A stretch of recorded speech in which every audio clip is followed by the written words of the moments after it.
आज का हमारा विषय है मांग की लोच। मांग की लोच की जो परिभाषा है उसके लिए हमें मांग के नियम का अर्थ पहले मालूम होना चाहिए।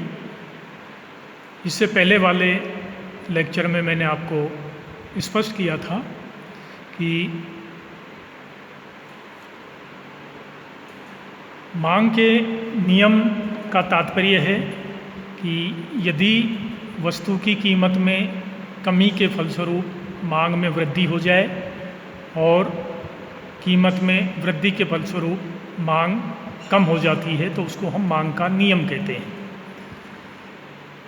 मांग के नियम में हमें केवल ये पता चलता है कि वस्तु की कीमत तथा मांग मात्रा के मध्य ऋणात्मक संबंध है, किंतु मांग का नियम हमें ये नहीं बताता है कि किसी वस्तु की कीमत में परिवर्तन होने पर उसकी मांग में कितना परिवर्तन होगा, क्योंकि सभी वस्तुओं की मांग अलग अलग तरीके से बदलती है, समान रूप से नहीं बदलती।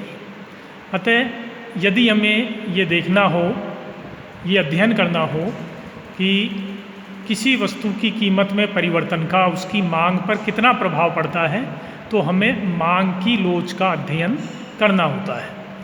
अतः मांग की लोच के अर्थ की जब हम बात करते हैं तो हम इस प्रकार कह सकते हैं कि किसी वस्तु की कीमत में परिवर्तन के फलस्वरूप उसकी मांग में परिवर्तन की क्षमता का जो माप है उसी को हम मांग की लोच कहते हैं।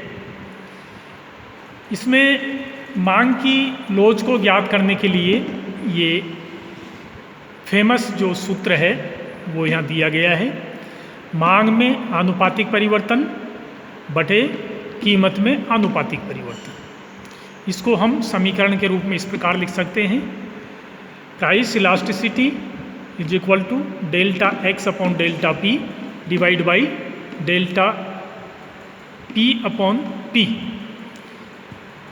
इसको हल करने पर delta X upon delta P into P upon X. यहाँ डेल्टा एक्स का मतलब है एक्स की मांग में परिवर्तन की मात्रा, यानी एक्स की मांग में कितना परिवर्तन हुआ है। एक्स का मतलब है एक्स की प्रारंभिक मात्रा, कीमत में परिवर्तन से पहले जो एक्स की मांग मात्रा थी वो है। डेल्टा पी का मतलब है कीमत में परिवर्तन की मात्रा और पी प्रारंभिक कीमत। इस प्रकार हम इस सूत्र के द्वारा मांग की लोच को ज्ञात कर सकते हैं। अब यहाँ ये ध्यान रखना है कि जब हम मांग की लोच के बारे में बात करते हैं तो इससे तात्पर्य होता है मांग की कीमत लोच से। मांग की लोच कई प्रकार की होती हैं, किंतु जब हम केवल मांग की लोच शब्द का प्रयोग कर रहे होते हैं तो इसका मतलब मांग की कीमत लोच से होता है।